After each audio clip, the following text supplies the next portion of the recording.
Like, I think that there is an abundance of information and opinion and scoops and a scarcity of curiosity and questions and grappling with ideas. And I was really, really motivated to do the second half of that, to do the asking, not the having. I'm Patrick J. McGinnis, and I coined the term FOMO. That's short for fear of missing out, and it's why some people end up following the crowd when they should be blazing a trail of their own. But if you want to achieve greatness in business and life, you've got to break free. Come on, I'll show you how. This is FOMO Sapiens, where we explore how entrepreneurial thinkers find the inspiration and the courage to build exceptional lives.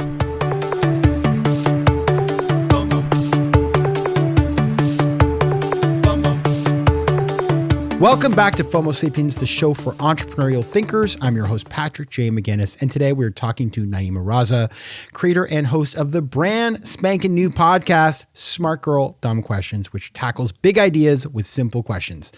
Nayeema has an incredible bio. I'll give you a couple of the highlights. She is a frequent guest moderator on Open to Debate on NPR. She was previously the on-air executive producer of the podcast On with Kara Swisher. She has also been a senior editor at the New York Times, where she launched and oversaw the podcast Sway. She has lots of fancy degrees from Stanford Business School, the Harvard Kennedy School, and Georgetown School of Foreign Service, where I was just ahead of her by a couple of years. We're not going to talk about that. And she was raised all over the world, Asia, Africa, and the United States. Welcome to the show, Nayeema. Hi, Patrick. Thanks for having me. I'm excited to have you. Listen, I usually will. What's that? I have to fact check you. I mean, couple tell years. Me what. Come tell on, me Patrick. What. Decades. I'm hardly graduated. I'm just kidding. I love how you're already hosting my podcast and we're in minute one. This is a hostile takeover of your podcast. I like it. It's going to be a higher quality production if you're leading it. You're a real journalist. But anyway. No, thank you for having me. You know, what I usually do is start the show with every guest with the same question, which is, tell me something unexpected you learned about yourself that changed everything. But because your show is called Smart Gir Dumb Questions, I want to do a smart boy dumb question for you to start. Is that okay? Oh, yeah, sure. Is there a smart boy coming? Oh. Just kidding, Patrick. You know I'm a big fan of you. He's here. It is, the smart boy dumb question is, are you related to Guy Raz of How I Built This, Raz? You know, I have kept this secret for so long, Patrick, but I'm so glad you asked me. I am, in fact, the illegitimate daughter of Guy Raz. I'm just kidding. I'm not. And would have been a very young father, I believe. Actually, no. I have no idea how old he is, but. I have no idea how old Guy is. No, I'm a big fan of Guy's How I Built This. I do have a spinoff idea for him about a podcast that more recognizes our community and our mistakes that we make in building things, that I think he should call How We Fucked This Up.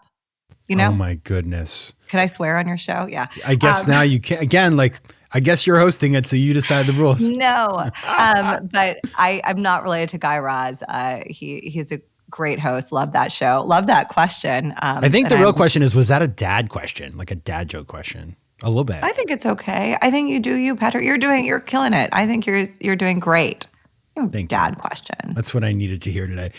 Listen, I want to talk about the new show. I'm excited about it. And as people who do not know, because I guess you wouldn't know, you're not like in my phone. I've been listening to many of Nayeema's shows over the years. We met randomly in New York, and I became like a follower of her oeuvre.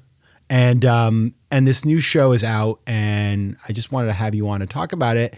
You've had this career that I think is super cool, right? So you've been a writer, a journalist, you've produced, you've done documentaries, you've done podcasting, and you worked at these big companies like the Times and Vox Media.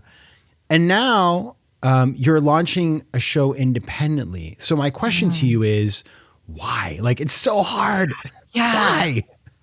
You know why? It's because the way I think about it is I want to be an at-will girlfriend and not a wife. It's kind of how I think about all things in my life, which explains a lot. But But I think about it in the sense of I want to make what I want to make when I want to make it. And I want a show that really is driven by my own curiosities and by the curiosities that I hear from people in my community or follow my work or kind of join the kind of dumb questions community. And I also think that it's been a real journey for me because I wouldn't have been able to do this, 10 years ago when I started making content. I remember I worked at Jason Kyler's much lauded and then quite disgraced startup called Vessel. Do you remember this? No, zero. So in 2014, Jason Kyler, who was the former CEO of Hulu, basically raised a ton of money, $125 million between Series A and B from the likes of like Jeff Bezos and Benchmark. It was like the first Quibi essentially, right? Yeah, it's the Quibi predecessor. Yeah. Maybe it takes 3 times for it to work out. But Jason's great. And he launched this idea of windowing YouTube content. And in the process, I got to meet a bunch of people who were like my age in their 20s making YouTube content from the UK, people like, or from the US, like people like Phil DeFranco at the time was like taking off, Marcus Butler in the UK and a bunch of other creators. And I was a real fan of their work and I could never have imagined putting myself out there like that. And so it's been a real 10-year process for me of learning how to make and being behind the scenes and then increasingly kind of growing comfortable with my own voice and putting my own voice out there. But I've always been a fan of that model of creators owning their own work, of them having the way you do, right? Like you in the FOMO Sapiens community, you have a direct relationship with your audience. You don't need to go through another institution that if and when you choose to leave a place, you have to rebuild the feed. Kara Swisher and I were at the Times together. We did Sway. We left and I was on air with her on with Kara Swisher. We had to rebuild that audience from zero. She did it even before coming to the Times because when she left Vox and went to New York Times, Vox owned the Recode feed. She didn't own it. So increasingly, I just think this is the way that the world should work. That's like a normative statement. And, and I think there's a lot more upside for someone and a lot more, for me, the valuable thing, agility of figuring out what you're doing. Yeah, the idea of having, even it's funny because like these YouTube creators, they're still on somebody else's platform, right? The beauty of owning the RSS feed, if you're a podcaster, like if you're a YouTube creator and then you like do something really dumb and they ban you, bye-bye, right? Whereas at least with the podcast, the RSS feed, you can take it with you. And in the same way that we'd all love to be able to do with our followers on social. So having that control and building over time. It's funny. I remember in the early days of YouTube, I worked on a business idea with a friend of mine. And at the time, we ended up launching a company together, working with people like Michelle Phan and others. But I was at these early YouTube events and there were like these, it was very janky. But some of the people that we saw there have become big players. So it's like they just hung around the hoop, kept creating content and found the formula. It doesn't happen overnight per se. I think there's, the idea of going viral and becoming huge probably doesn't happen, but for most of us, but yeah, it's a thing that you can build.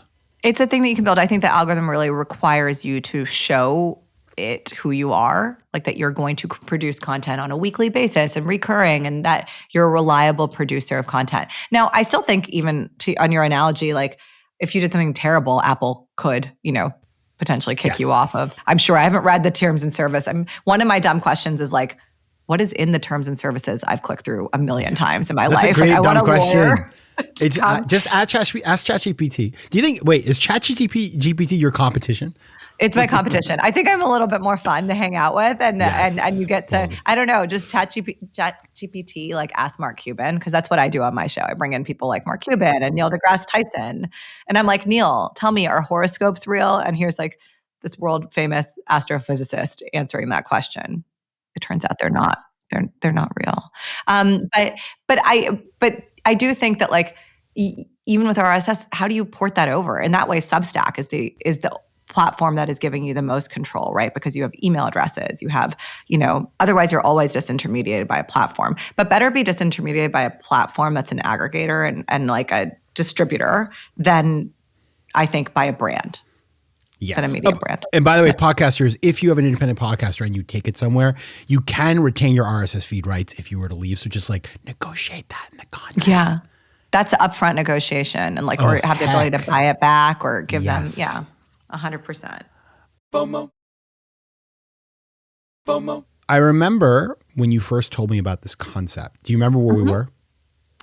Were we at Cannes? A Cannes? No, In no, we France? weren't. No. We Where were there we? at the same. We had kebabs together, but no, we were at a Friendsgiving party. Oh, and yeah. we were sitting by the elevator in front of somebody's door, and then actually, like, Didn't they get opened Blue the Ribbon door, Sushi delivered. something like that, and then they opened the door, and it was very awkward. But we were on the floor chatting about this, and you told me the idea for Smart Girl Dumb Questions, and I remember you were presenting it for feedback, and I really liked it. What I didn't ask at the time, and I will ask you now, is where'd the idea come from? Yes, the idea, I think, is a kind of encapsulation of my own curiosity and vibe, which is that I think I'm a person who is like, yeah, like I have a bunch of degrees and but I have questions all the time that everybody else has. And I'm often the person willing in a meeting to be like, what does that acronym stand for? Or what is everyone talking about? Or like, are baby carrots real? How did they come to be? Who made these things? Are they manufactured? How can they be organic and look like this? I mean, I'm going to leave that to my competitor, ChatGPT, to answer for you, Patrick. Thank you. But that was the kind of the show I wanted to make had that vibe to it.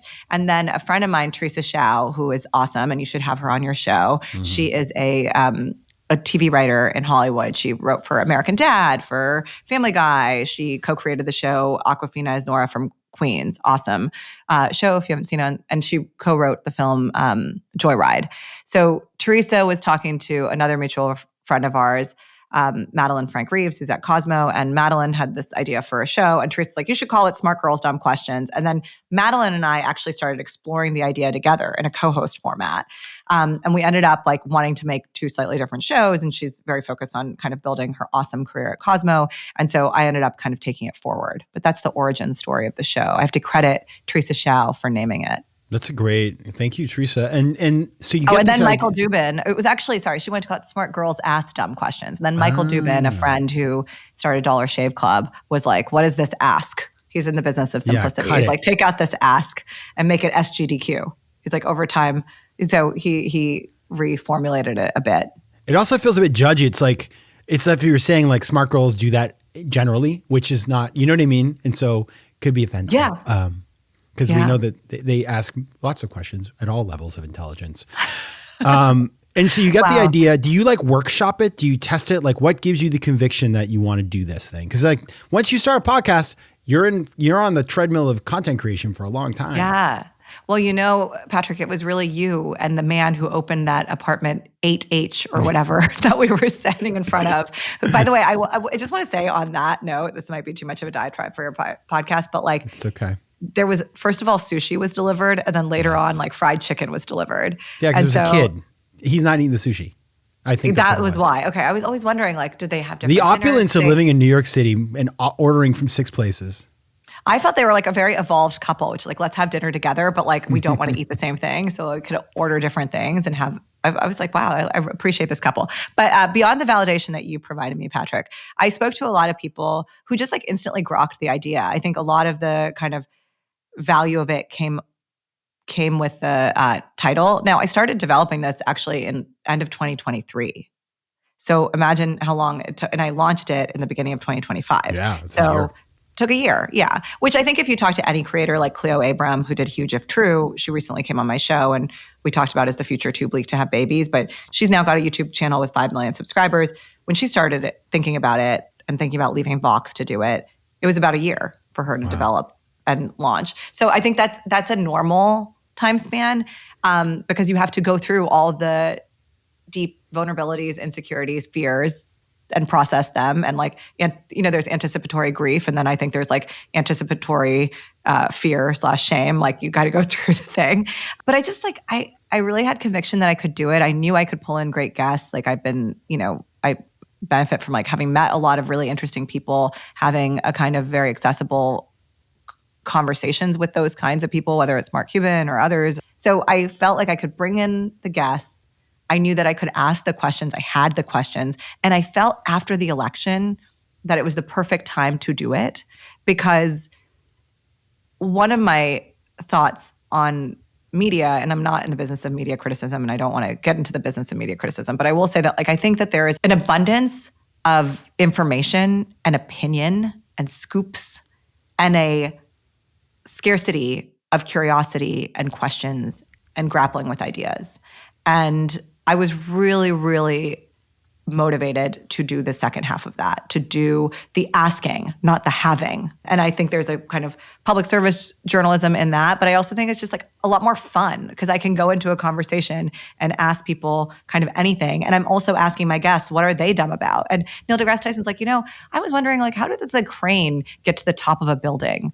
I'd love to ask a construction worker that. And I think that's the reality of knowledge and information. We have been trained that they exist in this hierarchy and that certain institutions and certain people have them in spades. And certainly news organizations do fact checking, do deep reporting, do stuff that like gives them an arsenal of information that is extremely valuable. But I think people's distrust in media is around the fact that like, hey, there are a lot of ways to get my information right now. And I also feel sometimes condescended to by the information that I read or watch or see in various outlets. And so I wanted to make a show that's just like really about the fact that information can be anywhere. And I'm in the process of like, let me go find it. Yeah. And the beauty of doing that kind of thing, by the way, is your content is evergreen. So one of the things that you're right about the current kind of media ecosystem, especially during election seasons, is like, it's very much like 1,000 people talking about the same thing. You don't need 1,000 hot takes on something that happens, like you need a couple. And second of all is like, you don't want to go back and listen to that ever again. Like I'm done. Like I haven't turned on cable news since November, whatever that day the election was, because I just don't care anymore. And I don't need a panel of people to like do that. Yeah. And I think that like, I really felt this when I was prepping and producing and like co-hosting the Tops and Tails with Kara Swisher. Like I'd be like, okay, Kevin McCarthy, 14 rounds of his, his appointment to be speaker. And there were literally like everywhere you look, Politico has a piece, New York Times has like 4 pieces, Washington Post, this, and it was just so difficult to get information. It's daunting actually to start the process. And you understand all of a sudden why people just want to ask questions silently, like quietly under the table and like sneaking it under the phone at a dinner party when you're like, hey, what actually happened? What went down? Like, did government shut down or not? You feel like you have to be so on top of everything. And I just really want to break that culture. Like it is impossible to consume the content of the internet on an ongoing basis 24/7. Also, you would be so unhealthy if you did that. So how can you like make it cool again, make curiosity cool again? Make that part of asking a dumb question just like fun and totally invited to the party. And democratizing. That's the, like you just kind of, when it gets into these things like politics, somebody has the inside edge. Well, I just talked to my friend who's this. And it creates this power dynamic in convos where these are things, a conversation like the ones that you're having, all of us can take that into our lives and have better conversations. We can be the cool one at the cocktail party next Friday night. Yeah. And the thing I'm trying to do, by the way, I love this. And by the way, I was just having this really interesting conversation, Patrick. I'm just kidding. I'm not going to do that to you. But I do think the thing is that the people I'm bringing on, like people like Mark Cuban and Neil deGrasse Tyson, they would actually be the people who want to talk to everybody. Like I'm trying to bring in people that I think are in the business of accessibility. And by the way, I don't want to just be a star fucker. Sorry to swear twice on your podcast. I had a much more X-rated way to say my version of at-will girlfriend versus wife, which I'll spare you, but because you have advertisers. But I want to, over time, bring in voices that you don't hear. To Neil's question of how does a construction crane get up there? Like some of the most valuable work I did at the New York Times were people whose stories wouldn't otherwise have been in the New York Times or weren't regularly in the New York Times. Like the piece I'm proudest of is this story we did on a runner called Memo. I don't know if you saw that. It's a video about a runner who gets faster with age. And he's in his 40s and he's like, the second fastest in his age group in the United States. And it's all about like fitness and how he got there, but it's about being American and his kind of, and he is a porter at a building in Queens, right? And so to do a story for him, now he ended up running the marathon in 2019 to trying to beat his PR and from Boston. And he didn't make it because there were thousands of people holding up signs saying like, "Va Memo, go Memo." There were, I think there were like thousands. But now he has a podcast. So. On that story. No, but he writes me every year during the marathon to say thank you for that. And I think, it's a story about a lot of things. A story about like excellence and hard work and immigration and all things, but it's those are the things I really like to do. So I'm interviewing like two 11-year-olds on what it's like to be 11 these days. And I've done that. I interviewed like a 7th grader or a 6th grader, my first season of the show.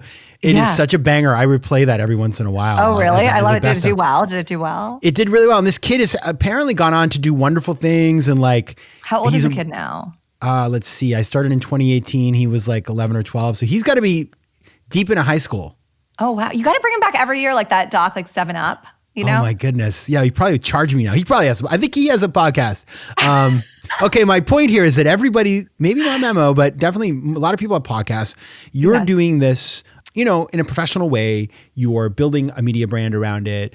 It's a weird, how do I think about this? This is my dumb question, which is like, so obviously there are a gazillion people watching YouTube videos on their TVs now. They're watching them on their phones. Like the numbers of people that are consuming content are huge. Also, the barrier to entry is like almost nothing. And so there's all these new people coming in.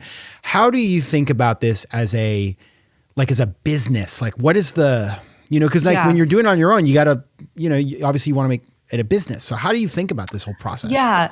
Well, first of all, my first goal is just to make content that I'm really proud of and that does really well. That's the first thing.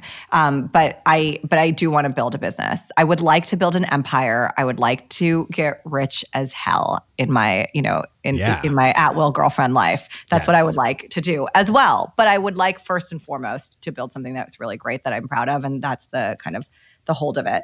The way I think about a show is like, it's actually Jason Kyler from Bessel taught me this. And he went on to run Warner Media and whatnot and ran Hulu. But he kind of talked about the content flywheel, very buzzy word in Silicon Valley, but really around the content you're making, your ability to monetize that content with advertisers or subscribers or however you're going to monetize it, and the audience you're building, right? So the three things: content, monetize, audience. I feel really good about the content. Editorially, in terms of the production value, like I'm filming in studio, it looks good on YouTube. I even feel good about the monetization because I have a sponsored dumb question in each episode. I wanted to make an ad unit that was like unskippable, quite integrated to the content, fun to listen to, and its own piece of useful information. And so like Tinder is an advertiser. And after Neil deGrasse Tyson and I talk about horoscopes, then and talk about like they're not being real and my ability to now date people that aren't just Cancer and Aries, which is amazing, just expanding my dating pool. I do like a sponsored dumb question about expectations versus experiences and how, like, are my expectations keeping me single, and it's sponsored by Tinder. So that is working. It's called FOMO, by the way, and it is a thing out there in this New York City dating pool. FOMO? Fear of a better option. Fear of a better option. Yes, that's true. Everything has a faux to it, doesn't it? It does when you're with me. For sure. So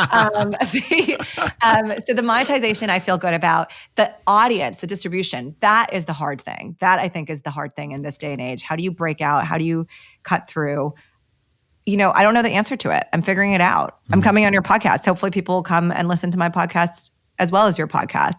I'm a big believer in kind of like rising tide, and just keep making, and that the algorithm is going to pick up the good stuff. I'm also clipping. Like it helps that Mark Cuban shared, Yes, I saw you had massive views on one of your reels. Yeah, awesome. I think between the few clips that we put out and between like on YouTube, my views right now are on that episode are like, 4,000 or something, or 45 or maybe 5,000 by now. But, and then there's a bunch of shorts that add another 10K to it. But then on Instagram, the views were like across a couple of clips were like, I want to say 300K or so. Yeah. The numbers are big. I was super happy for you. So that is we live in the clip economy. I think a lot of people, it's like, and I've always thought this, like content is just however you want to consume it. It's not in the eye of the maker, it's in the eye of the receiver these days, which is to say, like if you make something and you allow it, and you should allow it, I think, to be repurposed and reused,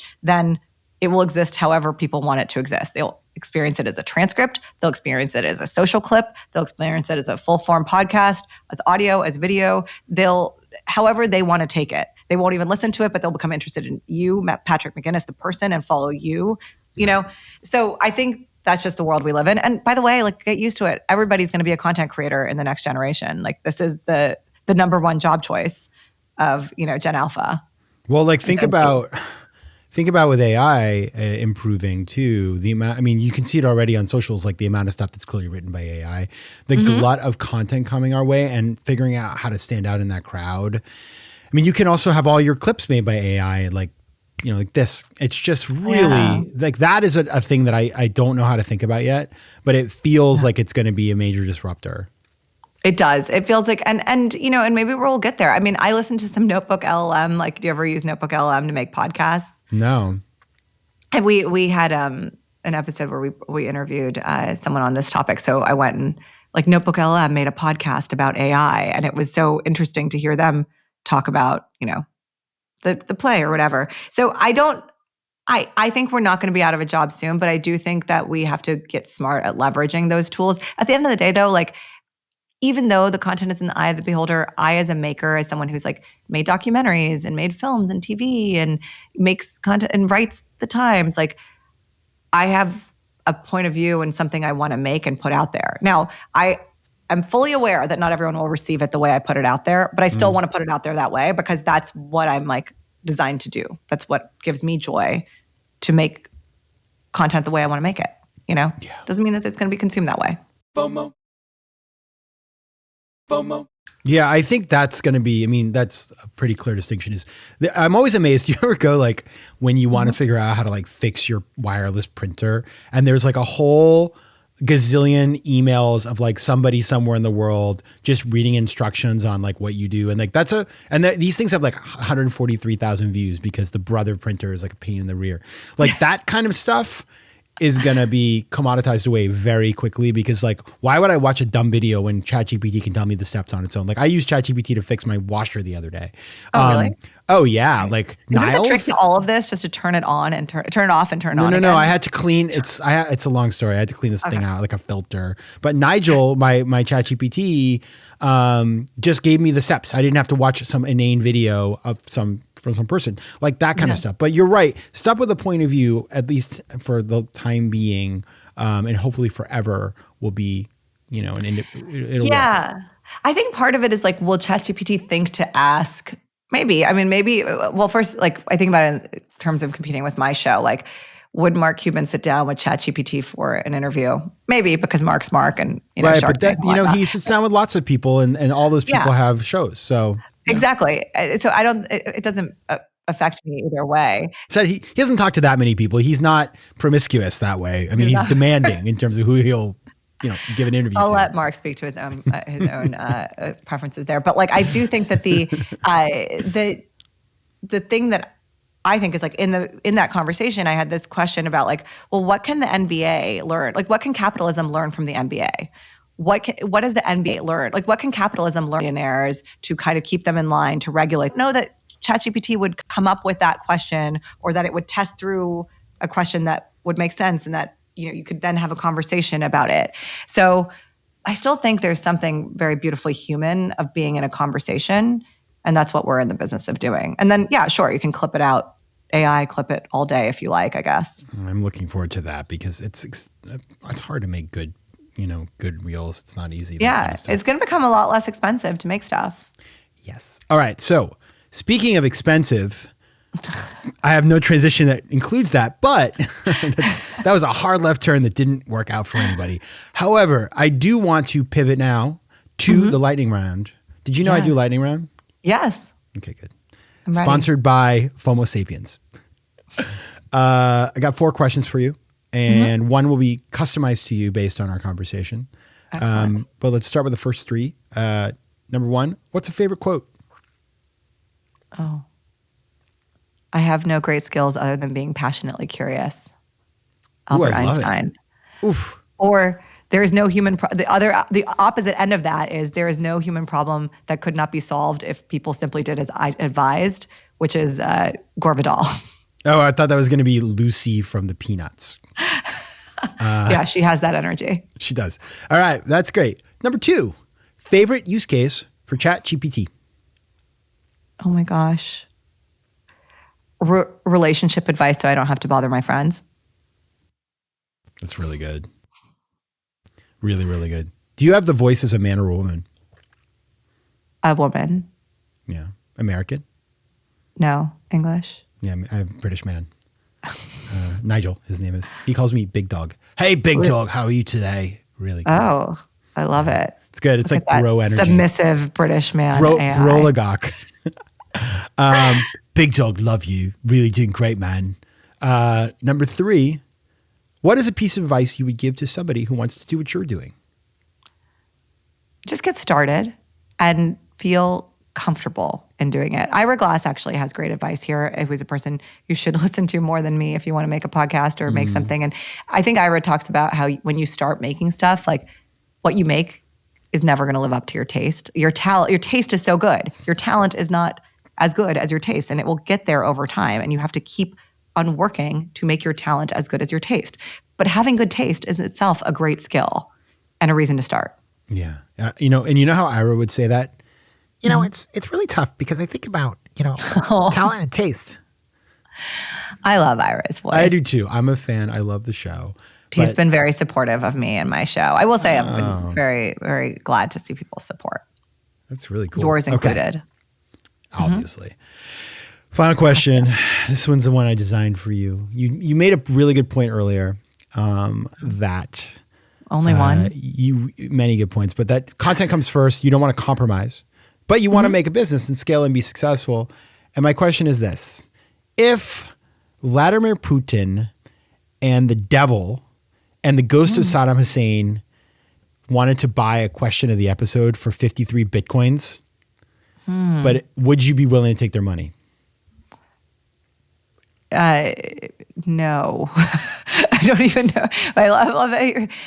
No, well, I mean, could the sponsored dumb question be like a genuine question of, the question's totally fine. The question's fine. If the question's totally fine, if it's like, do we still need NATO and they have no approval? I mean, my advertisers are not approving the answers to the question. They're approving the question and the call to action. So like, I agree. I think that's a good answer. If it's like, go to, visit ghostofsaddamhussein.com, whatever, and there's a call to action that was nefarious, I wouldn't get involved. But like, if it's like, hey, do we need NATO? It's like a real question. They're not going to have any veto rights over the episode. I mean, one of them is dead. One of them might not exist. And the other one is, well, we know what Vladimir is going to say. No, we do not. Without a shirt on. Just like there, Vladimir Putin, saving a building that's leaning. Vladimir Putin everywhere. Everywhere you get your content. He really peaked on that horse ever since then. You know what I mean? My friend Steph and I have this game where it's like world leader battle cage, which is like, who do we think would win the UFC fight between two world leaders? And I have yet to find somebody that could defeat Vladimir Putin. Yeah, I don't think so. Yeah. I can't think of any either. Yeah. That makes me sad. All right, Nayeema.